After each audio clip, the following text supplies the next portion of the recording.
Bismillahirrahmanirrahim. Assalamualaikum everyone. I hope you all will be fine and doing well. तो हमने last class में acceleration तक बात पढ़ी थी, मुझे याद है, and I explain you people about acceleration two types, जिसमें हमने डिस्कस की थी, जिसमें से एक हमारे पास था पॉजिटिव एक्सेलरेशन और दूसरा हमारे पास था नेगेटिव एक्सेलरेशन। इनका तस्करा हुआ था। अब हमारे पास एक एक्सेलरेशन बाकी है जिसको हम डिस्कस करना चाहते हैं और उसका नाम है यूनिफॉर्म एक्सेलरेशन।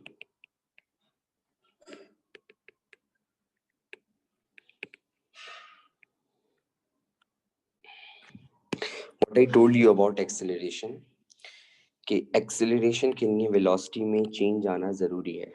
अगर कहीं पे भी आपसे कोई भी बंदा कह रहा है कि भाई यहाँ पे एक्सेलरेशन प्रोड्यूस हो रहा है, तो इसका मतलब वहाँ पे लाजमी तौर पे आपके पास बॉडी की वेलोसिटी में क्या आ रहा होगा, चेंज। जब भी बॉडी की वेलोसिटी के अंदर चेंज आता है तो आपके पास प्रोड्यूस होता है acceleration.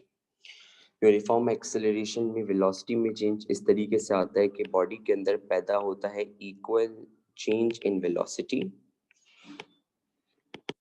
In equal interval of time. जब बॉडी में इक्वल चेंज इन वेलोसिटी हो, इक्वल इंटरवल ऑफ टाइम में हो, तो हर उस वक्त बॉडी में प्रोड्यूस होगा यूनिफॉर्म एक्सेलरेशन। अब मैं आपको अपनी बात बताऊं, हमारे में से अगर 50 बच्चे हैं तो 50 में से 10 बच्चे ऐसे होते हैं जो ये सोचते हैं कि यूनिफॉर्म एक्सेलरेशन का मतलब है जीरो। कौन बेवकूफ़ उनको कहता है कि यूनिफॉर्म एक्सेलरेशन का मतलब जीरो है? यूनिफॉर्म एक्सेलरेशन का मतलब एक्सेलरेशन है। यूनिफॉर्म एक्सेलरेशन का मतलब एक्सेलरेशन है, लेकिन एक्सेलरेशन की वैल्यू के ऊपर कोई फर्क नहीं पड़ रहा है। एक्सेलरेशन जो है वो थ्रू आउट द मोशन बिल्कुल सेम है। तो अगर acceleration through out the motion बिल्कुल सेम रहे तो उसको हम कहते हैं यूनिफॉर्म एक्सेलरेशन। वो यूनिफॉर्म एक्सेलरेशन कहलाता है। तो अगर आपसे कोई पूछे कि यूनिफॉर्म एक्सेलरेशन हम किसको कहते हैं, यूनिफॉर्म एक्सेलरेशन कब प्रोड्यूस होता है, तो आपने उसको बोलना है जब ऑब्जेक्ट के अंदर कवर होता है equal change in velocity in equal interval of time. तो एट दैट टाइम आपके पास जो होता है उसके अंदर यूनिफॉर्म एक्सेलरेशन प्रोड्यूस होती है। ठीक है, अब जरा यहाँ देखिएगा, इसकी मिसाल हम देखते हैं। फर्ज करनी ये बॉडी का पूरा जर्नी है। इस साइड पे मैं वेलोसिटी को रिप्रेजेंट करूंगा और इस साइड पे बेटा मैं टाइम को रिप्रेजेंट करूंगा। ठीक है, अभी आपके पास फर्ज करने के एक ऑब्जेक्ट पाया जा रहा है रेस्ट में। ऑब्जेक्ट की वेलोसिटी हुई 3 मीटर पर सेकेंड और 3 मीटर पर सेकेंड बनने के लिए टाइम लगा 1 सेकेंड। फिर ऑब्जेक्ट की वेलोसिटी हुई 6 मीटर पर सेकेंड, 1 सेकेंड गुजर चुका था, 1 सेकेंड और गुजरा, तो टाइम लगा कितना, 2 सेकेंड। फिर ऑब्जेक्ट की वेलोसिटी हुई 9 मीटर पर सेकेंड, 2 सेकेंड गुजर चुके थे, 1 सेकेंड और गुजरा, तो टाइम हो गया कितना, 3 सेकेंड। तो आप चेक कर सकते हैं मैंने इस तरफ जो ली है वो ली है क्या, वेलोसिटी, और इस तरफ जो लिया है मैंने वो क्या लिया है, टाइम। ये दोनों चीजें मैंने ले ली। अब अगर मैं आपसे बोलूं क्या इस ऑब्जेक्ट के अंदर एक्सेलरेशन है, तो आप कुछ नहीं करें, आप सिंपल ये देखें कि वेलोसिटी सेम है या चेंज हो रही है। तो आपने देखा सर बोल रहे हैं कि एक्सेलरेशन कब प्रोड्यूस होता है, जब वेलोसिटी में चेंज आए। तो पहले वेलोसिटी 0 से 3 हुई, फिर 3 से 6 हुई, फिर 6 से 9 हुई। तो एक बात तो तय है कि इसके अंदर एक्सेलरेशन है। और अगर आपसे कोई पूछेगा कि इसके अंदर एक्सेलरेशन जो है वो कैसे है, तो आप बोलेंगे क्योंकि इसकी वेलोसिटी में क्या आ रहा है, चेंज। तो अगर इसकी वेलोसिटी में चेंज आ रहा है तो इसमें क्या पाया जा रहा है, एक्सेलरेशन। तो इसमें मेरे पास एक्सेलरेशन मौजूद है। अब द क्वेश्चन इज दैट क्या इसके अंदर जो एक्सेलरेशन है वो यूनिफॉर्म है। तो आइए उसको निकालते हैं। ये 3 इंटरवल है। ये पहला इंटरवल है, this is the first interval we have. ठीक है, तो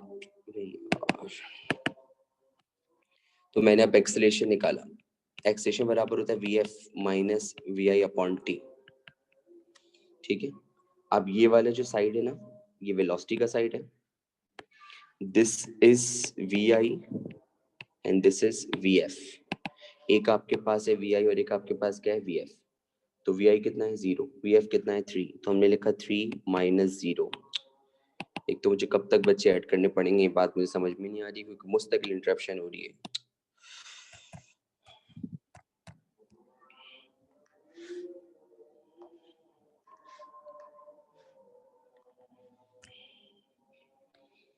वी एफ कितना है 0, सॉरी वी एफ कितना, यहाँ देखें मैं सिर्फ इस इंटरवल की बात कर रहा हूँ, मैं इस इंटरवल की बात कर रहा हूँ जो मैंने हाईलाइट किया है। इंटरवल की पहली वेलोसिटी हमेशा इनिशियल होती है और बाद वाली हमेशा फाइनल। तो वी आई क्या है 0, वी एफ क्या है 3 और टाइम कितना लगा 1। तो 3 माइनस 0 3 अपॉन 1, आप जानते हैं डिनोमिनेटर में 1 की कोई इंपॉर्टेंस नहीं होती। तो एक्सेलरेशन आ गई 3 मीटर पर सेकंड स्क्वायर। ये पहले इंटरवल की एक्सेलरेशन आई, ठीक है। अब दूसरे इंटरवल की निकालें, ये दूसरा इंटरवल है, this is the second interval. अब ये वाला जो बनेगा दैट इज वी आई और ये जो बनेगा दैट इज वी एफ। पहला वाला हमेशा वी आई और बाद वाला हमेशा वी एफ। तो अब वी आई कितना हो गया 3, वी एफ कितना हो गया 6, वी आई कितना हो गया 3 और वी एफ कितना हो गया 6। तो एक्सेलरेशन मैंने निकाला, वी एफ कितना है 6, वी आई कितना है 3, तो 6 माइनस 3। अगर आप कह रहे हैं कि टाइम 2 सेकंड होगा तो मैं कहूँगा आप दुनिया के सबसे बड़े बेवकूफ़ हैं। टाइम मुझे सिर्फ यहाँ से लेके यहाँ तक चाहिए, ठीक है।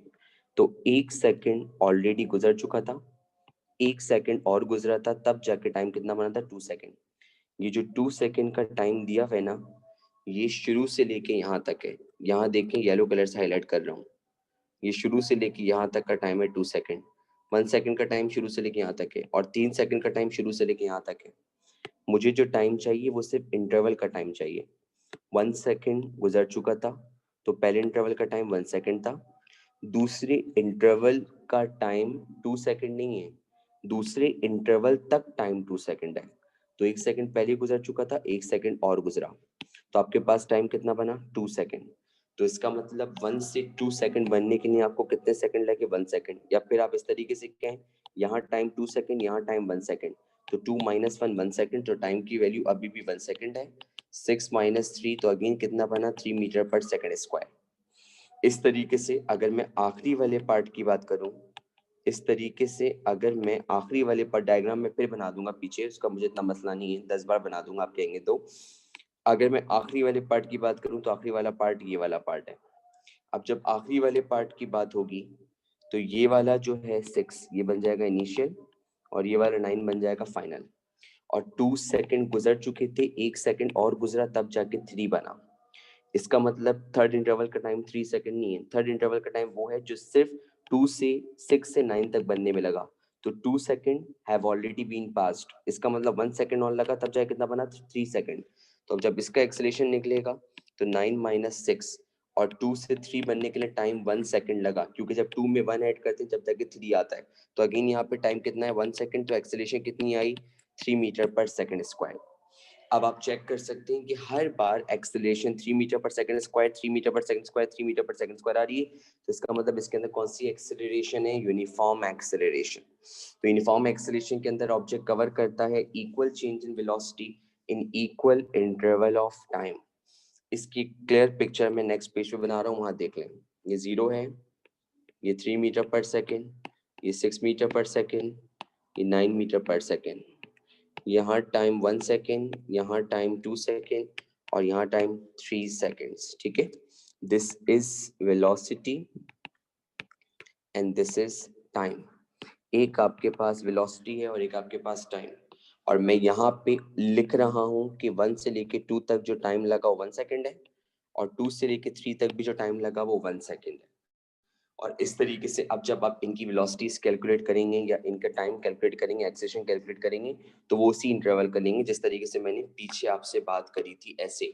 और हर बार अब आप इसको भी ऐसे, अच्छा अगर आप एक्सेलरेशन ना भी निकाले ना ऐसे, तो आप वैसे भी चेक कर सकते हैं। यूनिफॉर्म एक्सेलरेशन की शर्त है कि इक्वल चेंज इन वेलोसिटी आना चाहिए, equal change in velocity.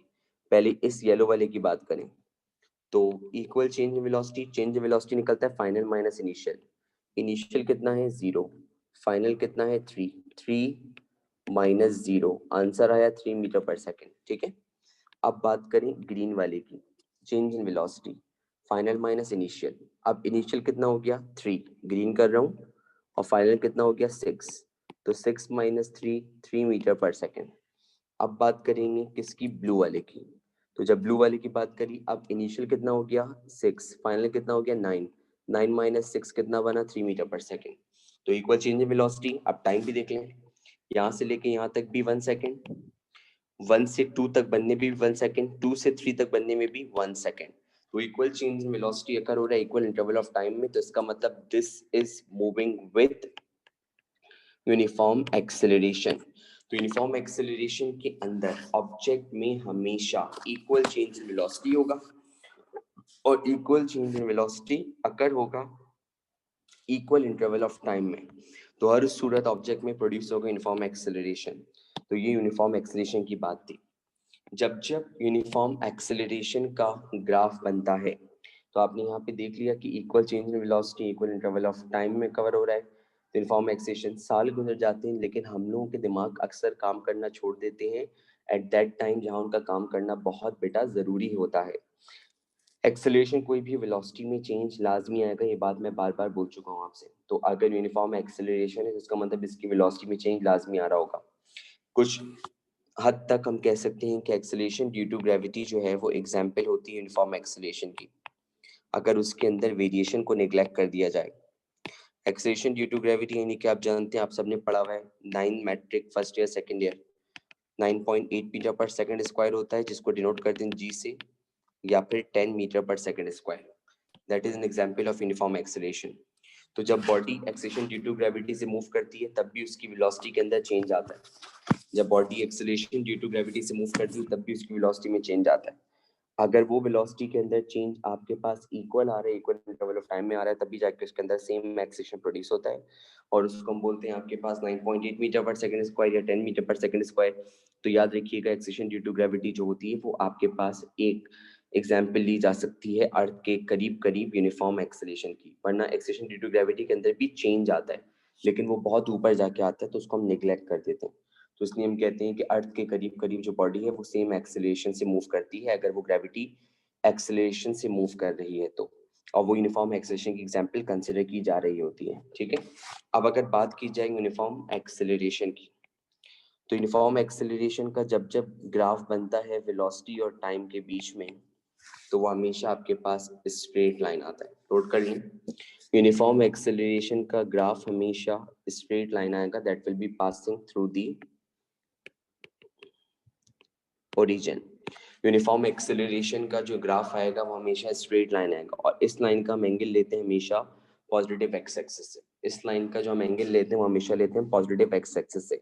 Uniform acceleration का जब भी ग्राफ बनेगा वेलोसिटी और टाइम के बीच में, वेलोसिटी और टाइम के बीच में जब भी यूनिफॉर्म एक्सेलरेशन का ग्राफ बनेगा, that will always be a straight line.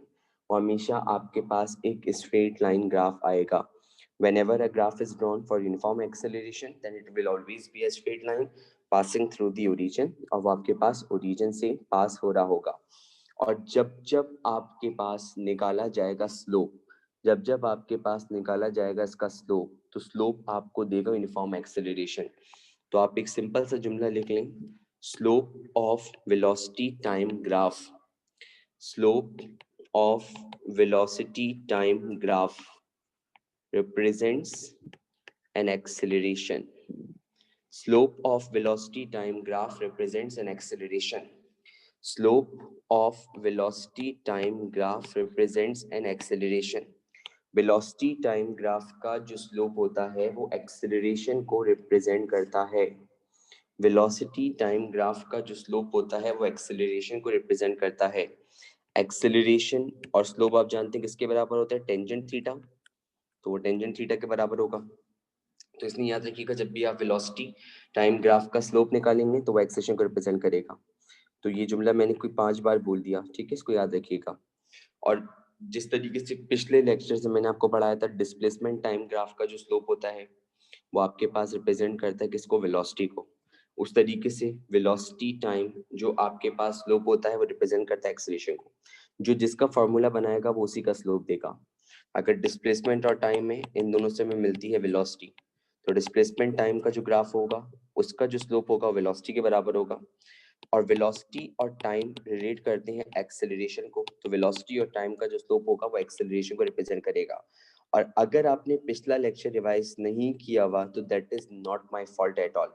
आपको मैंने कितनी बार, एक बार मैं रिपीट करता हूँ, नंबर ऑफ टाइम्स, कि आपके पास जो स्लोप होता है वेलोसिटी टाइम ग्राफ का, that always represents an acceleration, और इसका जो ग्राफ होता है वो हमारे पास स्ट्रेट लाइन आता है।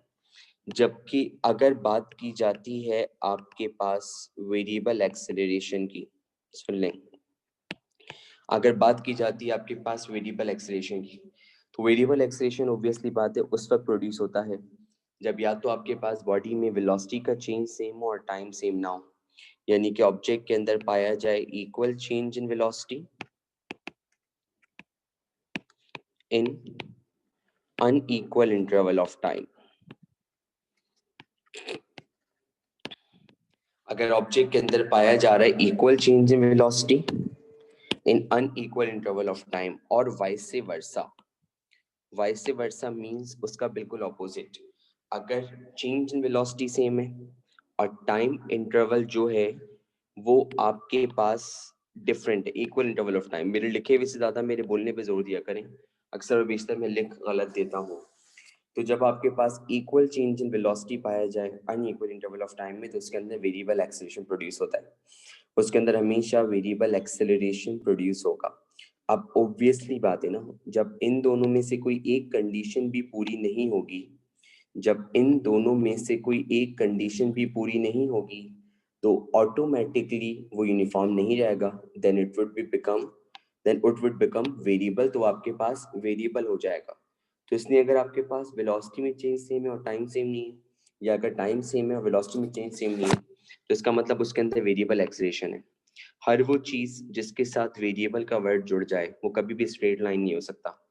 हर वो चीज जिसके साथ वेरिएबल का वर्ड जुड़ जाए वो कभी भी स्ट्रेट लाइन नहीं हो सकता। हर वो चीज जिसके साथ वेरिएबल का वर्ड जुड़ जाए वो कभी भी स्ट्रेट लाइन नहीं हो सकता। तो इसीलिए जब जब आपके पास ग्राफ बनता है वेलोसिटी टाइम ग्राफ का वेरिएबल एक्सेलरेशन के लिए, तो आपके पास एक कर्व आता है, वो आपके पास एक कर्व आता है वेरिएबल एक्सेलरेशन का। जब भी आपके पास ग्राफ बनेगा वेलोसिटी और टाइम के लिए, वो आपके पास कर्व आएगा, वो आपके पास क्या आएगा, कर्व। और यहाँ से भी जब आपको किसी भी पॉइंट पर एक्सेलरेशन निकालना होगा, यहाँ से भी आपको जब किसी भी पॉइंट्स पर एक्सेलरेशन निकालना होगा, तो वो भी आपके पास जो है वो स्लोप के बराबर होगा। तो यहाँ भी जब आप एक्सेलरेशन निकालेंगे तो वो भी आपके पास स्लोप के बराबर होगा, और स्लोप टेंजेंट थीटा के बराबर होता है। That has been told to you a number of time, ये बात आपको काफी टाइम बताई जा चुकी है। एक्सेलरेशन कोई भी हो, अगर वो आपके पास ग्राफ से निकल रहा है तो इसका मतलब आपको वहां पे स्लोप कैलकुलेट करना पड़ेगा, और स्लोप टेंजेंट थीटा के बराबर होता है, और टेंजेंट थीटा का मतलब होता है परपेंडिकुलर अपॉन बेस, वो आपके पास उसकी इक्विवेलेंट हो रहा होता है। ठीक है, ये बात हो गई, इसको हमने यहाँ पे एनालाइज कर लिया, इसको हमने यहाँ पर देख लिया। अब कुछ बात करते हैं, और वो बात करते हैं कि हमें कब पता चलेगा कि आपके पास कोई चीज इंक्रीज हो रही है, कोई चीज डिक्रीज हो रही है, या कोई चीज जीरो है, या आपके पास जो है वो किसी ऑब्जेक्ट के अंदर कंसिस्टेंसी यानी कि कांस्टेंट वो पाया जा रहा है। तो अब उस चीज की बात है। तो सबसे पहले मैं बात करूंगा डिस्प्लेसमेंट और टाइम की। यहाँ देखिए, आपको ये पता होना चाहिए डिस्प्लेसमेंट टाइम को रिलेट करते हैं तो हमें क्या मिल जाती है, वेलोसिटी। डिस्प्लेसमेंट और टाइम को जब हम रिलेट करते हैं तो हमें क्या मिल जाती है, वेलोसिटी। डिस्प्लेसमेंट टाइम को जब हम रिलेट करते हैं तो हमें क्या मिल जाती है, वेलोसिटी। डिस्प्लेसमेंट टाइम के रिलेशन से हमें वेलोसिटी पता चलती है। ये मेरे पास मौजूद है time, time is measured in seconds, और यहाँ मेरे पास मौजूद है डिस्प्लेसमेंट, ये डिस्प्लेसमेंट है, और displacement is measured in metres.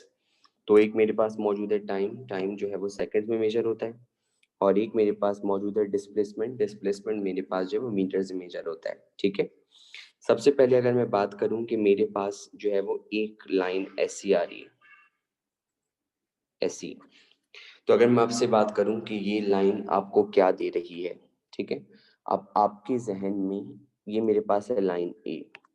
अब आपके जहन में एक चीज है, अगर मैं आपसे कहूं कि मुझे बताएं इस लाइन की वेलोसिटी बढ़ रही है, कम हो रही है, कांस्टेंट है, या है ही नहीं, तो आप बोलेंगे कि आपके पास इस लाइन के अंदर कोई वेलोसिटी है ही नहीं।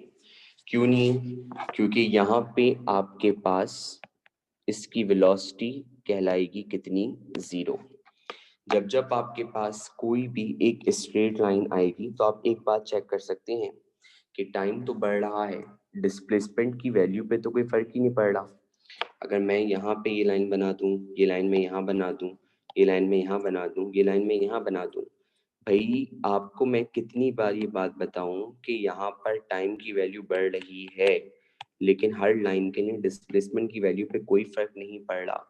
जब तक डिस्प्लेसमेंट नहीं होगा उस वक्त तक वेलोसिटी कैसे आएगी?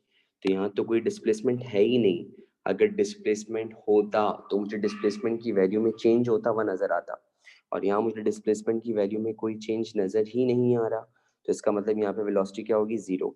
अच्छा, इसको भी छोड़ दें, बातों को बहुत सारे तरीकों से समझना सीखें। मैंने कुछ बातें, मुझे लेक्चर से हट के बोलने की आदत है, अमूमन मैं बोलता हूँ बच्चों को। कुछ चीज़ें अल्लाह ताला ने जो हमें दी होती है ना, हम उसका इस्तेमाल सही तरीके से नहीं कर रहे होते, और उनमें से एक सबसे अच्छी चीज़ हमारा दिमाग है। साजिशों में हमारा दिमाग अक्सर बहुत चल रहा होता है, और वो अक्सर लोगों का शिकार भी हो जाते हैं। लेकिन जहाँ पे हमें किसी को फ़ायदा पहुँचाना होता है या अपनी ज़ात को फ़ायदा पहुँचाना होता है, वहाँ नहीं चल रहा होता। तो मैंने आपसे एक जुमला बोला कि अगर मैं सिर्फ इस लाइन की बात करूँ, मुझे बताएं इस लाइन पे वेलोसिटी कितनी है, तो you will say straight forward इस लाइन की जीरो वेलोसिटी है। अच्छा जी, अब इसको भी छोड़ दें। आपने कहा कि एक डिस्प्लेसमेंट है और एक टाइम है, हो गई बात। आपने कहा वेलोसिटी जो होती है ना, वो डिस्प्लेसमेंट और टाइम के स्लोप के बराबर होती है। तो आपने कहा ये जो स्लोप होता है ना, ये बराबर होता है टेंजेंट थीटा, सॉरी, ये जो स्लोप होता है ना, ये बराबर होता है टेंजेंट थीटा। और जब जब आपके पास ग्राफ से वेलोसिटी निकलती है तो वो स्लोप के बराबर होती है। जब जब आपके पास ग्राफ से वेलोसिटी निकलती है तो स्लोप के बराबर होती है, और स्लोप किसके बराबर होता है, टेंजेंट थीटा। थीटा का मतलब क्या है, एंगल। थीटा का मतलब क्या है, एंगल। थीटा का मतलब क्या होता है, एंगल। यहाँ देखिए और से जरा, अभी एंगल फॉर एग्जांपल कितना था, 30, इसको करीब करते चले जाएंगे कितना बना, 20, करते चले जाए कितना बना, 10, और एक वक्त आएगा कि इसी के ऊपर आ गया, तो अब एंगल कितना बना, जीरो। तो जब कोई भी लाइन एक्स के पैरेलल होती है, जब कोई भी लाइन एक्स के पैरेलल होती है, पैरेलल, तो उसमें एंगल बनता है जीरो। जब कोई भी लाइन एक्स के पैरेलल होती है तो उसमें एंगल बनता है कितना, जीरो। तो अगर लाइन एक्स के पैरेलल होगी तो एंगल कितना बनेगा, जीरो। तो मैंने आपके पास यहाँ पे लिखा v is equal to tangent theta. आपने कहा टेंजेंट थीटा का मतलब टेंजेंट जीरो। ट्रिग्नोमेट्री कहती है कि टेंजेंट जीरो जीरो के बराबर होता है, तो वेलोसिटी किसके बराबर आ गई, जीरो के। तब आपने यहाँ पे एक चीज चेक करी कि अगर आपके पास इस लाइन का मुझे स्लोप निकालना था, तो मेरे पास जो भी डिस्प्लेसमेंट टाइम ग्राफ का स्लोप निकलता है वेलोसिटी के बराबर होता है।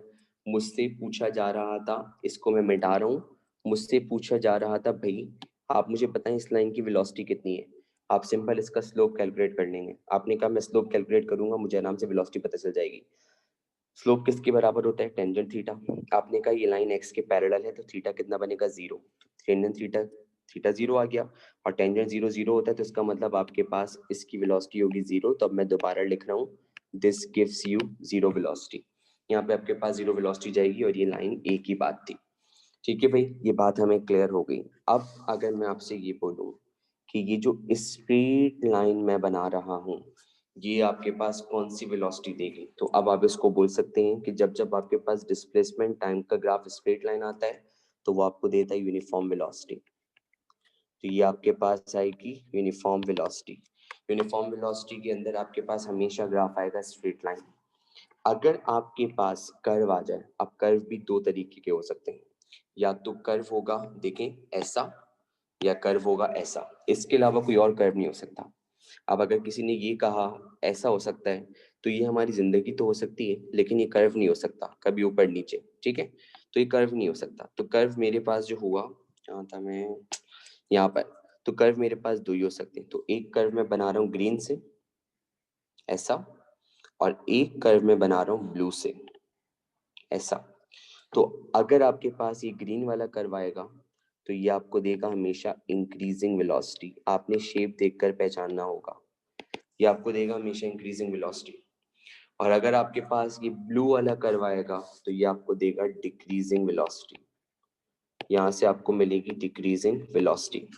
तो अगर आपके पास एक कर्व है जो ऊपर ही ऊपर जाए चले जा रहा है तो वो आपके पास इंक्रीजिंग वेलोसिटी देगा, और एक कर्व है जो आगे जाके डाउनवर्ड डायरेक्शन में बेंड हो रहा है फॉर एग्जांपल, तो वो आपको देगा डिक्रीजिंग वेलोसिटी। तो ये मैंने आपको निशानियां लगवाई हैं, याद रखिएगा कि आपके पास अगर ऐसा कर्व होगा लाइक दिस तो वो आपको देगा इंक्रीजिंग, अगर ऐसा कर्व होगा लाइक दिस तो वो आपको देगा डिक्रीजिंग। तो ये बातें थी जो मैंने आपको यहाँ पर बताई और जो आपको नजर आ रही हैं। ये बात मैं आपको 50 बार बोल चुका हूँ। डिस्प्लेसमेंट टाइम ग्राफ से वेलोसिटी मिलती है। ये 4 तरह की सूरत हाल आपको मिल सकती है। अगर एक लाइन बिल्कुल एक्स एक्सिस के पैरेलल है तो इसका मतलब उसका स्लोप 0 के बराबर होगा और उसकी वेलोसिटी 0 होगी, क्योंकि स्लोप वेलोसिटी को रिप्रेजेंट करता है। तो अगर स्लोप 0 तो वेलोसिटी भी 0। स्लोप 0 इसलिए क्योंकि एंगल बन रहा है 0, टेंजेंट 0 0 के बराबर। टेंजेंट क्यों आया?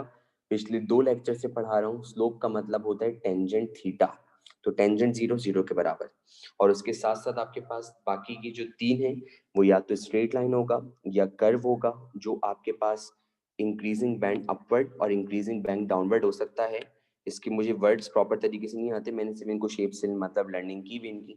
या तो कर्व ऐसे होगा या कर्व ऐसे होगा। तो आपके पास अगर ये वाला कर्व है which I have been marked with green, तो this will give you increasing velocity, और अगर ये ब्लू वाला है तो ये आपको डिक्रीजिंग वेलोसिटी देगा। ये आपके पास बात हो गई, और दोनों के दोनों कर्व हैं तो इसका मतलब वेरिएबल वेलोसिटी देंगे, और वेरिएबल वेलोसिटी ऑब्वियसली बात है या तो इंक्रीज होगी या फिर डिक्रीज होगी। तो ये आपके पास बात होगी जो मैंने देखी डिस्प्लेसमेंट और टाइम के अंदर। अब अगर मैं आपसे बोलूं कि यही चीज मुझे रिप्रेजेंट करनी है, अगर मैं आपसे अब बोलूं कि यही सेम चीज है जो मुझे रिप्रेजेंट करनी है एक्सेलरेशन के लिए, अगर मैं आपसे बोलूं कि मुझे यही चीज रिप्रेजेंट करनी है एक्सेलरेशन के लिए, तो मैं उसके लिए क्या करूंगा? अब मैं जब एक्सेलरेशन की टाइम बात करूंगा तो एक्सेलरेशन के लिए ग्राफ आएगा वेलोसिटी और टाइम के बीच में। तो velocity time graph gives acceleration, या उसका जो स्लोप है वो आपको एक्सेलरेशन देता है। तो अब मैंने आपके सामने इसके लिए भी ग्राफ बना दिया। ये जो आपके पास है, ये आपके पास यहाँ पे प्लॉट की हुई हमने वेलोसिटी यानी कि v, और यहाँ पे मौजूद है हमारे पास टाइम यानी कि t। तो एक मेरे पास मौजूद है क्या? वेलोसिटी, और एक मेरे पास क्या मौजूद है? टाइम यानी कि t। अगर आपके पास इस तरीके से एक लाइन आ रही है तो मुझे बताइए कि इस लाइन का एक्सेलरेशन पॉजिटिव होगा, नेगेटिव होगा, या होगा ही नहीं? कौन बता सकता है? अगर मेरे पास इस तरीके से एक लाइन आ रही है तो मैं आप में से जानना चाहता हूँ कि इस लाइन का एक्सेलरेशन होगा या नहीं होगा, और पॉजिटिव होगा नेगेटिव होगा। बस 2 बच्चे बता सकते हैं, 3 के अलावा और कोई मुझे नहीं बता सकता। सिर्फ ये 4 बच्चों के अंदर गट्स हैं, बस की 5 6 बच्चे हो गए, चले 7 8 हो गए, शुक्र है 11 हो गए। और कोई नहीं बता सकता कि मुझे इसके अंदर एक्सेलरेशन होगा। मतलब बहुत सारे बच्चे स्टिल हैव संडे वाइब्स, और संडे वाइब्स का मतलब है कि वो सो रहे होंगे बैठकर अभी।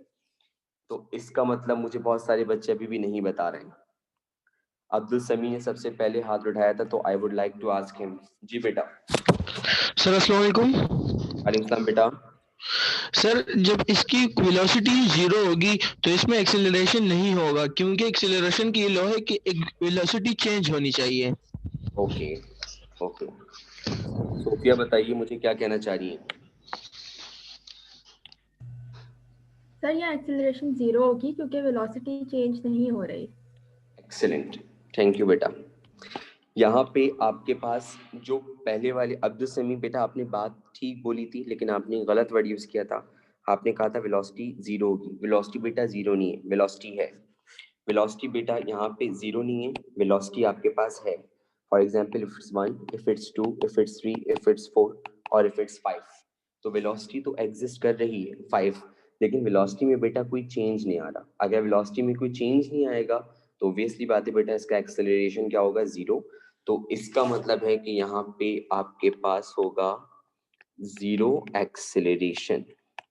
और 0 एक्सेलरेशन इसलिए होगा because it is moving with constant velocity, क्योंकि ये कांस्टेंट वेलोसिटी से मूव कर रहा है, तो इसीलिए इसके अंदर आपके पास एक्सेलरेशन क्या पाई जाएगी? 0। इट गिव्स यू 0 एक्सेलरेशन, क्योंकि वेलोसिटी में कोई चेंज नहीं आ रहा। ठीक है। इसके अलावा अगर मैं आपसे कहूं कि इसका जो अगर स्ट्रेट लाइन ग्राफ आ जाए, तो ये तो अभी अभी हमने ताज़ा पढ़ा था, और ताज़ा हमने पढ़ा था कि जब जब वेलोसिटी और टाइम का ग्राफ एक स्ट्रेट लाइन आ जाए तो आपको हमेशा देगा यूनिफॉर्म एक्सेलरेशन।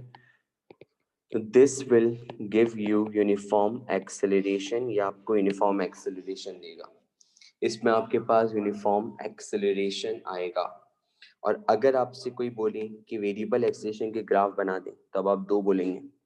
आप कहेंगे वेरिएबल एक्सेलरेशन का या तो ग्राफ आएगा लाइक दिस, या वेरिएबल एक्सेलरेशन का ग्राफ आएगा लाइक दिस। तो आपके पास दो कर्व्स मिलेंगे, या तो एक इस तरीके कर्व मिलेगा या एक इस तरीके कर्व मिलेगा।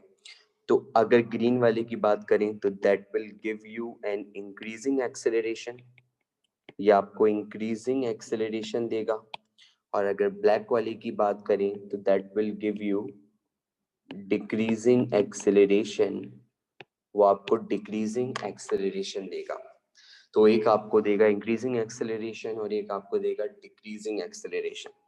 ये बात थी जो आपके सामने हमने बयां करी। बयां करने से मुराद ये है कि हमने आपको बताया कि इनके अंदर आपके पास जो है वो क्या क्या चीजें पाई जा रही होती हैं। ये इसकी मैक्सिमम ग्राफ्स की शक्लें हैं जो हमें नजर आ रही हैं। ठीक है, इनको बहुत अच्छे से पढ़ना है आपने, क्योंकि अब मैं आपके पास इनकी ग्राफिकल प्रॉब्लम्स पे आने वाला हूँ, जिनमें हमें वैल्यूज के साथ इनके आंसर निकालने होंगे। बड़ा आसान है वो भी, that is not a big deal. कुछ ट्रिक्स होती हैं, कुछ बातें होती हैं जिनको इंशाल्लाह जब हम अपने जहनों में रखेंगे तो we can do it very well. ठीक है, ये आपके पास बात हुई वेलोसिटी टाइम ग्राफ की। वेलोसिटी टाइम ग्राफ से हमें एक्सेलरेशन पता चलता है, ये हमने देख लिया। ठीक है, अब जरा आते हैं एक नई चीज पे। अब जब एक नई चीज के ऊपर हम आएंगे तो वो आपके पास है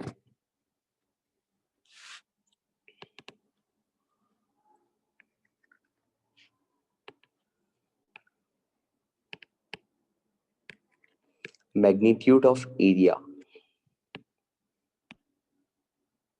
ठीक है, मैग्नीट्यूड ऑफ एरिया और magnitude of slope. Magnitude of area और मैग्नीट्यूड ऑफ स्लोप, बहुत ही इंपॉर्टेंट बातें बताने जा रहा हूँ, उनको काइंडली बेटा अपने जहनों में रख लीजिएगा। इसलिए लिखवाने भी जा रहा हूँ, बताने भी जा रहा हूँ।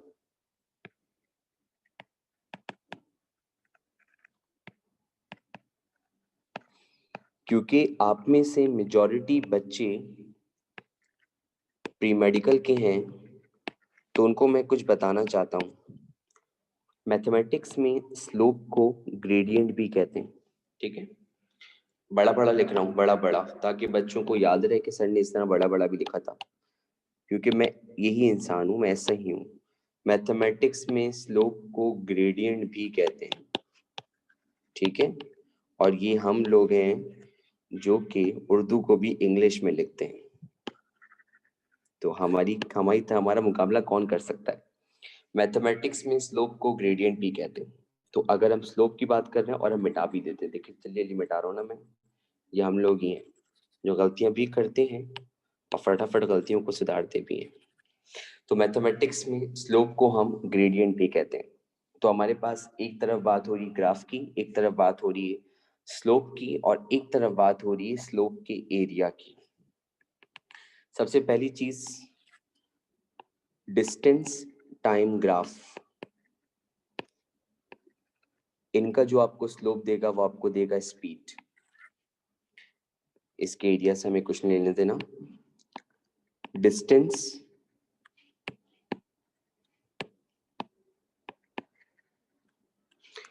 नहीं, सॉरी, डिस्प्लेसमेंट टाइम ग्राफ, ये हमें देता है वेलोसिटी। डिस्टेंस टाइम ग्राफ का स्लोप निकालेंगे, स्पीड देगा। डिस्प्लेसमेंट टाइम ग्राफ का स्लोप निकालेंगे, वेलोसिटी देगा। डिस्टेंस टाइम ग्राफ का स्लोप निकालेंगे, क्या देगा आपको, स्पीड। डिस्प्लेसमेंट टाइम ग्राफ का स्लोप निकालेंगे, क्या देगा, वेलोसिटी। अब जरा आगे बढ़ते हैं। ये जो दो मैं लिखने जा रहा हूँ ना, बहुत इंपॉर्टेंट है। मैंने बोला दो जो लिखने जा रहा हूँ बहुत इंपॉर्टेंट है। अगर मैं आपसे कहूँ स्पीड टाइम ग्राफ, एक ही बात है। अगर मैं आपसे कहूँ वेलोसिटी टाइम ग्राफ, तो चाहे स्पीड टाइम ग्राफ हो चाहे वेलोसिटी टाइम ग्राफ हो, दोनों एक्सेलरेशन देते हैं। Speed time graph, velocity time graph, दोनों का स्लोप एक्सेलरेशन देगा। हिफ्स कर लें दिमागों में अपनी, speed time graph, velocity time graph, दोनों का स्लोप आपको एक्सेलरेशन देगा। और आपके पास जो भी एरिया आता है, जो भी एरिया आता है, किसका एरिया, यानी कि स्लोप का एरिया। स्लोप का एरिया से मुराद मैग्नीट्यूड ऑफ एरिया, मैं आपको भी बताऊंगा, घबराने की जरूरत नहीं है, मैं कहीं भाग नहीं रहा हूँ। नोट कर लें इसको। जो भी आपके पास स्पीड टाइम ग्राफ का एरिया होता है वो आपको देता है डिस्टेंस ट्रेवल्ड, और जो वेलोसिटी टाइम ग्राफ का एरिया होता है वो आपको देता है डिस्प्लेसमेंट ट्रेवल। यही दो चीजें हमसे पूछी जाती हैं जिनको मैं येलो कलर से हाईलाइट कर रहा हूँ। सुन लें, यही दो चीजें हमसे पूछी जाती हैं जिनको मैंने येलो कलर से हाईलाइट किया है। यही दो चीजें हमसे पूछी जाती हैं जिनको मैंने येलो कलर से हाईलाइट किया है। जुमला मैं एक बार फिर बोल देता हूँ, यही दो चीजें हमसे पूछी जाती हैं जिनको मैंने आपके पास हाईलाइट किया है।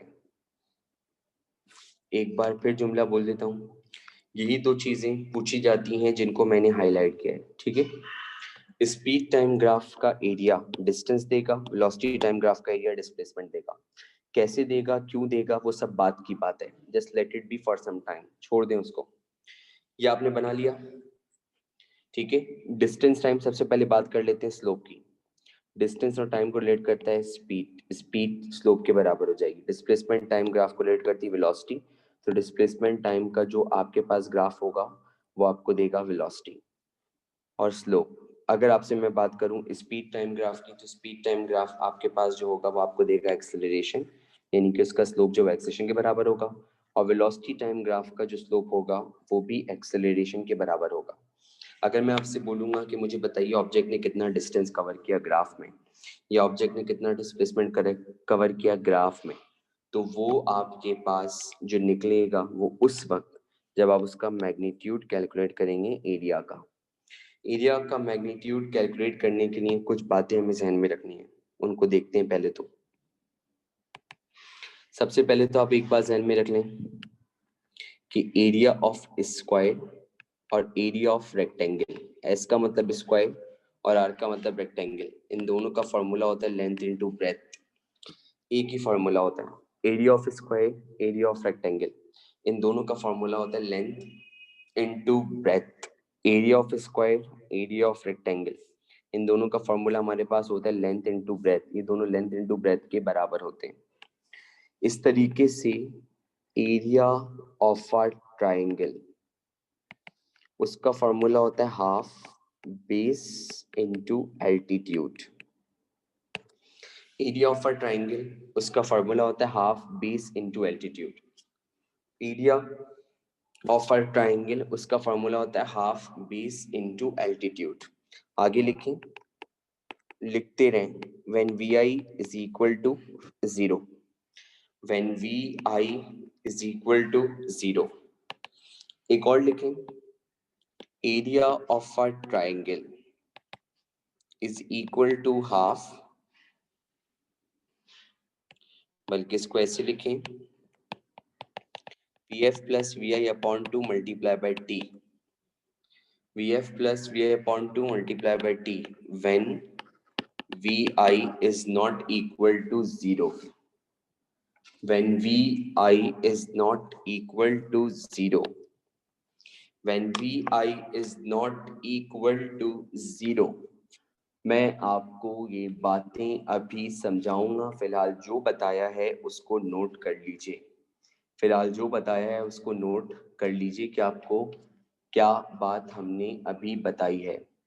सबसे पहले तो मैंने स्क्वायर और रेक्टेंगल के एरिया की बात करी। जब जब स्क्वायर और रेक्टेंगल के एरिया की बात आएगी तो स्क्वायर और रेक्टेंगल का जो भी एरिया होगा वो हमारे पास बराबर होगा किसके, लेंथ इनटू ब्रेथ के। और इस तरीके से मैंने आपको ये बात बोली कि एरिया ऑफ अ ट्राइंगल जो होता है वो बराबर होता है हाफ बेस इनटू एल्टीट्यूड। वो हाफ बेस इनटू एल्टीट्यूड के बराबर होता है। और ये फॉर्मूला उस वक्त लगता है जब हमारे पास Vi बराबर होता है किसके, 0 के।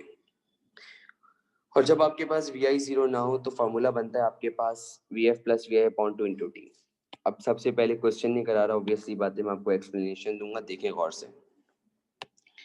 अगर आपसे मैं कहूँ कि भाई आपके पास एक ऑब्जेक्ट है, यहाँ पे आपके पास मौजूद है स्पीड और यहाँ पे आपके पास मौजूद है कितना, टाइम, और ये मैंने आपके पास यहाँ पर बना दिया एक लाइन,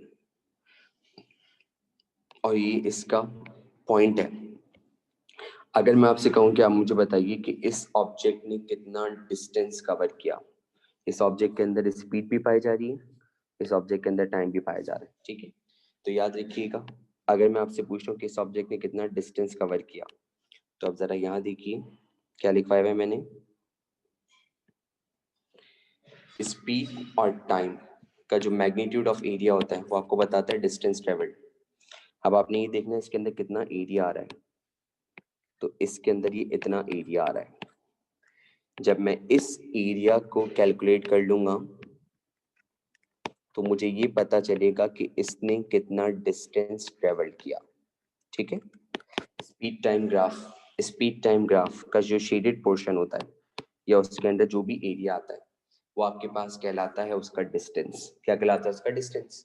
पहले मुझे हमेशा इस तरह समझाने की आदत है बच्चों को, तो मैं इस तरह समझाता हूँ। भाई सर ने दिया हुआ स्पीड और टाइम का ग्राफ है, उन्होंने पूछा कि डिस्टेंस कितना ट्रेवल किया। तो डिस्टेंस जब हम ट्रेवल करवाते हैं तो याद रखिएगा स्पीड टाइम ग्राफ के अंदर जो भी पोर्शन आता है, स्पीड टाइम ग्राफ के अंदर जो भी पोर्शन आता है वो आपके पास बताता है कि बेटा उसने कितना डिस्टेंस कवर किया है। तो उसके लिए मैंने क्या बोला, यहाँ तक का ग्राफ है तो ये लाइन आ गई, इसके अंदर ही जितना भी एरिया है ये आपको बताएगा उसने कितना डिस्टेंस कवर किया। अभी मेरे पास क्या बन रहा है, स्क्वायर। क्या बन रहा है ये, स्क्वायर। तो इसका मतलब जिस फॉर्मूले से आप स्क्वायर का एरिया निकालते हैं, अगर आप इसका भी वैसे एरिया निकाल लें तो आपको डिस्टेंस पता चल जाएगा। तो ये वाली जो साइड होगी फॉर एग्जांपल ये बन जाएगी लेंथ और ये बन जाएगी ब्रेथ। तो जब फॉर एग्जांपल अगर यहाँ पे वैल्यू थी कितनी 5 और यहाँ वैल्यू कितनी थी 10, तो 10 को 5 से मल्टीप्लाई किया आंसर आया 50 मीटर्स, ये आपके पास आ गया इसका डिस्टेंस। इस तरह आपने डिस्टेंस के बारे में बात करी। समझ में आ रही है बात। तो जब जब आपसे पूछा जाएगा कि आप मुझे बताइए कि आपको एक ग्राफ दिया मैंने, उसमें आपको स्पीड टाइम ग्राफ दे दिया, आपको पता है कि स्पीड टाइम ग्राफ के अंडर जो भी पोर्शन आता है वो डिस्टेंस बताता है। तो स्पीड टाइम ग्राफ के अंदर जो भी पोर्शन आएगा वो क्या बताएगा, डिस्टेंस। ये मौजूद था आपके पास, यहाँ पे फॉर एग्जाम्पल आपके पास है स्पीड, ये वैल्यू दी हुई थी 10, ये वैल्यू दी हुई थी 5, यहाँ मौजूद था टाइम। अगर मैं आपसे बोल रहा हूँ कि मुझे बताएं बॉडी ने 5 सेकंड में कितना फासला कवर किया, तो आप ये बोलेंगे यहाँ से परपेंडिकुलर गिरा देंगे, ठीक है। फर्स्ट करने 5 सेकंड है, तो ये जो भी पोर्शन होगा ये आपको इसका डिस्टेंस बताएगा। आपके पास यहाँ पे जो फॉर्मूला बनता है ना, जो भी इसका एरिया होगा अगर आप वो निकाल लें तो आपको डिस्टेंस पता चल जाएगा। और इसका जो एरिया निकलेगा वो कैसे निकलेगा, आप सिंपल यहाँ पे इस 5 को 10 से मल्टीप्लाई कर दें, क्योंकि इसने आप किसी ने बोला मल्टीप्लाई क्यों कर रहे हैं भाई, आप बोलेंगे क्योंकि स्क्वायर बन रहा है या आपके पास ये रेक्टेंगल बन रहा है, कुछ भी बन रहा है, तो उसका जो फार्मूला होता है आपके पास वो बराबर होता है लेंथ इनटू ब्रेथ। चाहे रेक्टेंगल बने या स्क्वायर बने, दोनों का फार्मूला लेंथ इनटू ब्रेथ के बराबर होता है। तो अगर आप इसकी लेंथ को इसकी ब्रेथ से मल्टीप्लाई कर देंगे तो आपको उसका एरिया पता चल जाएगा। एक कहानी तो ये आती है, ये पहली कहानी हो गई, पहली कहानी मुकम्मल हो गई। अब चलते हैं कहानी की दूसरी तरफ। अब फर्ज कर लें कि आपके पास एक इस तरीके का स्पीड टाइम ग्राफ था अगेन, और ये सूरत हाल थी। स्पीड टाइम ग्राफ था अगेन, ये सूरत हाल थी। यहाँ पे वैल्यू लेट सपोज आपके पास थी कितनी 10, और यहाँ पे वैल्यू लेट सपोज आपके पास कितनी थी 5। तो आपके पास ये टाइम दिया हुआ है 10 सेकेंड, स्पीड दी हुई है आपको 5 मीटर पर सेकेंड, और टाइम दिया हुआ आपको 10 सेकेंड। अगर मैं आपसे बोलता कि बताइए कि भैया आपके पास जो है वो इसने कितना डिस्टेंस कवर किया 10 सेकंड में, तो 10 सेकंड में ये कितना डिस्टेंस कवर कर रहा है। तो अभी अभी मैंने जुमला बोला था स्पीड टाइम ग्राफ के अंडर जो भी पोर्शन आता है वो डिस्टेंस बताता है। तो अब आपने यहाँ से परपेंडिकुलर ड्रॉप कर दिया, अब ये वाला पोर्शन आ गया, ये आपको बताएगा कि इसने कितना डिस्टेंस क्या किया कवर। अब जब आपके पास जो डिस्टेंस है, अब मैंने इसकी शक्ल देखी, इसकी शक्ल कैसी है, रेक्टेंगल भी नहीं है, स्क्वायर भी नहीं, सर्कल भी नहीं, ये क्या है, ट्राइंगल। ट्राइंगल के लिए फॉर्मूला बनता है आपके पास कितना, हाफ बेस इनटू एल्टीट्यूड। ये फॉर्मूला बनता है ट्राइंगल के, फॉर्मूला बनता है हाफ बेस इनटू एल्टीट्यूड। ये फॉर्मूला कब लगता है, जब इनिशियल वेलोसिटी 0 हो, याद रखिएगा।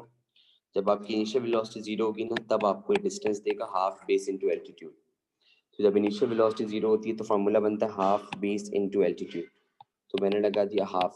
बेस का मतलब होता है बेटा ये वाली वैल्यू नीचे की तरफ, कितनी दी हुई 10। बेस का मतलब होता है बेटा ये वाली वैल्यू नीचे की तरफ, कितनी दी हुई आपको 10। और एल्टीट्यूड का मतलब होता है दिस वन। एल्टीट्यूड का मतलब होता है हाइट, और हाइट कितनी दी हुई देखिए 5। तो यहाँ पे आ गया कितना 5, 2 1 2 2 5 10, 5 5 25, तो आंसर आ गया 25। तो इसका मतलब उसने 10 सेकंड्स में 25 मीटर कवर किया। ये सब बेस बनवा रहा हूँ ताकि टॉपिक के अंदर मुझे आसानी हो आपको कुछ भी कराते हुए।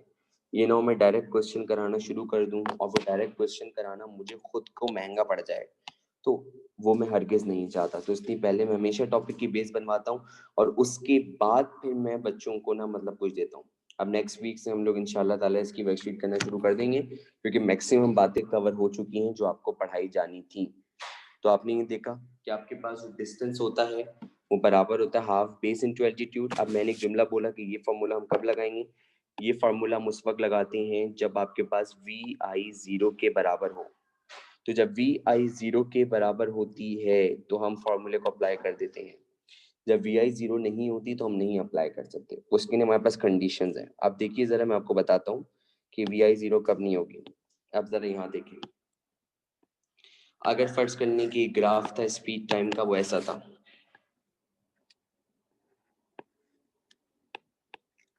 ठीक है। अब अगर मैं आपसे बोलूं कि सिर्फ आप मुझे बताएं बॉडी ने ए से लेके बी तक कितना डिस्टेंस कवर किया। अब आप चेक कर सकते हैं कि ए से लेके बी तक जो है ना वो ऐसे ही स्ट्रेट लाइन आ रहा है लाइक दिस। अगर मैं आपसे सिर्फ ए से लेके बी तक का डिस्टेंस मांग रहा हूँ कि आप मुझे बताएं कि ए से लेके बी तक बॉडी ने कितना डिस्टेंस कवर किया, ना मुझे इसका डिस्टेंस चाहिए ना मुझे इसका डिस्टेंस चाहिए, मुझे सिर्फ ए से लेके बी तक चाहिए। अब आपने कहा ए से लेके बी तक चाहिए तो आप परपेंडिकुलर ड्रॉप करेंगे। एक आपने किया ऐसे और एक आपने कर दिया ऐसे, ये परपेंडिकुलर्स आपके पास ड्रॉप हो गए, ठीक है। अब जब यहाँ पे डिस्टेंस निकलेगा ना, डिस्टेंस आप देखें यहाँ पे boys and girls pay attention. अगर यहाँ वैल्यू 0 होगी तो फॉर एग्जांपल यहाँ 1 होगी, तो यहाँ 2 थी और यहाँ कितनी थी 10। तो अब ये वाली जो वैल्यू होगी ना this one, that would be taken as V I, और ये वाली जो वैल्यू होगी this one, that would be taken as V F. And you people can clearly see here V I is not equal to 0। जब we आई 0 नहीं होती तो फिर डिस्टेंस का फॉर्मूला बनता है V F plus V I upon 2 multiply by T. Triangle के अंदर, ट्राइंगल के अंदर जब आपके पास वी आई 0 नहीं होती तो फॉर्मूला बनता है आपके पास कितना, V F plus V I upon 2 multiply by T. ये फॉर्मूला बन रहा होता है, उसको आप इस फॉर्मूले के अंदर लगा रहे होते हैं, ठीक है। अब अगर मैं आपसे बोलूं कि यहाँ पे आप वैल्यूज पुट कर दें, तो अगर आपके पास वी एफ कितना है 10, वी आई कितना है 2, तो 10 प्लस 2 अपॉन 2। फर्स्ट करने की यहाँ पे टाइम था आपके पास 1 और यहाँ पे आपके पास टाइम था कितना 5। तो अगर मैं आपसे कहूँ कि भाई मुझे टाइम बताएं, तो आप टाइम सिर्फ यहाँ से यहाँ तक लेंगे, तो 5 माइनस 1 टाइम कितना आ गया 4। तो टाइम की वैल्यू कितनी आ गई 4 सेकेंड्स, ठीक है। क्योंकि जिस इंटरवल की बात होती है टाइम भी उतना ही निकलता है। तो 1 तो गुजर चुका था, फिर यहाँ तक 5 हुआ, तो इसका मतलब 1 से 5 तक बनने में कितने सेकंड लगे 4, तो यहाँ पे आ जाएगा 4। तो ये बनेगा 10 प्लस 2 12 अपॉन 2 इंटू 4, 2 1 2 2 6 12 6 4 24, तो आंसर आएगा 24 मीटर्स। ये आपके पास हुआ। अब ये वो क्वेश्चंस हैं, उस तरीके क्वेश्चंस हैं जो आपके पास आते हैं या जिनको हमें सॉल्व करना होता है, ठीक है। अब मैं आपके सामने एक फिगर बना रहा हूँ, ऐसी रैंडम से क्वेश्चन दे रहा हूँ आपको और आप मुझे ना उसका आंसर बताएंगे, आप लोग मुझे उसका आंसर बताएंगे। मैं आपके सामने एक क्वेश्चन बना रहा हूँ, एक फिगर, और I want you people to solve that question for me. आप उसको मेरे लिए सॉल्व करें। अगर आप मुझे आंसर बता देंगे तो मैं समझ जाऊंगा कि आप लोग कर चुके हैं। जब तक मुझे मैक्सिमम बच्चे अपने हैंड रेज करके नहीं बताएंगे उस वक्त तक मैं उनका आंसर्स मतलब बच्चों को आंसर देना अलाउ नहीं करूंगा, ठीक है। अब जरा गौर से देखिए, ये आपको पता चल गया कहाँ पे डिस्टेंस कौन सा लग रहा है, बस ये चेक कर लेगा कि वी आई 0 है या नहीं, खत्म हो गई बात।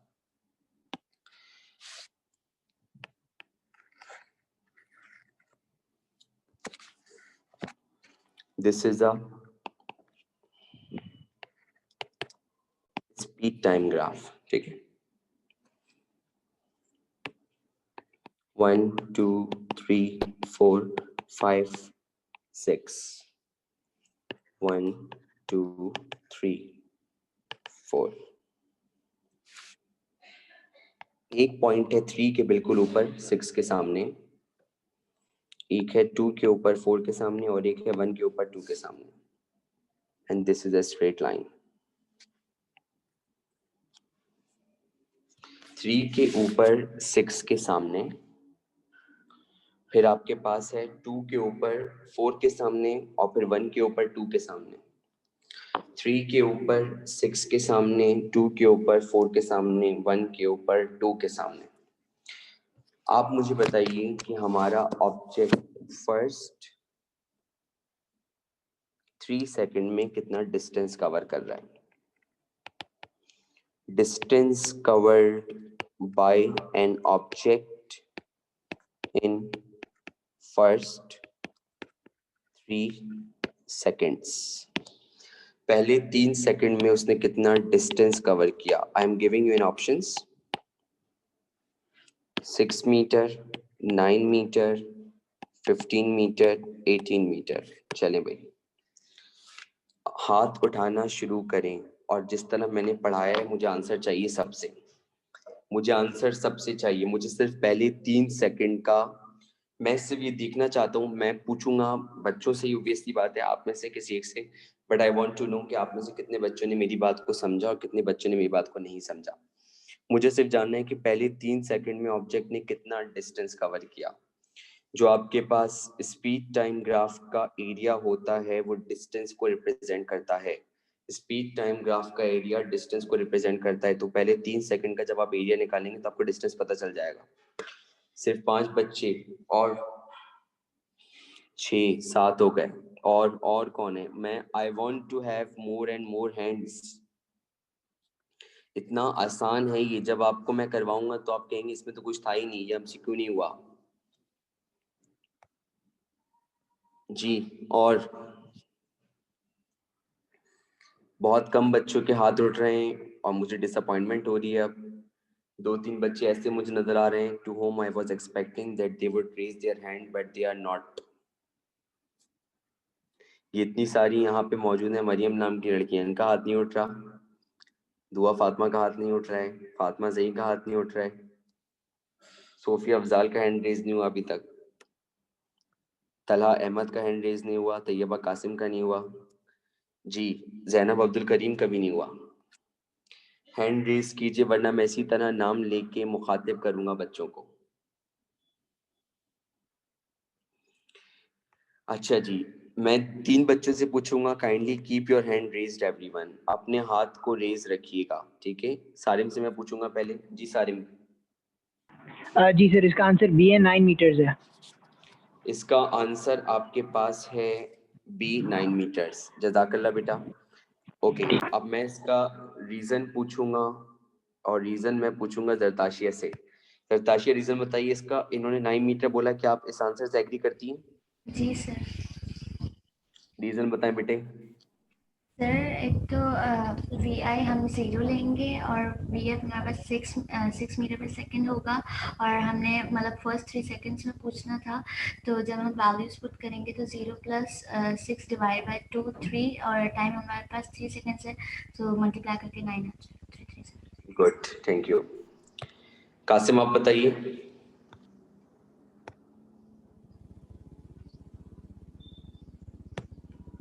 कासिम हसन, मुझे इसके आंसर का रीजन बताइए।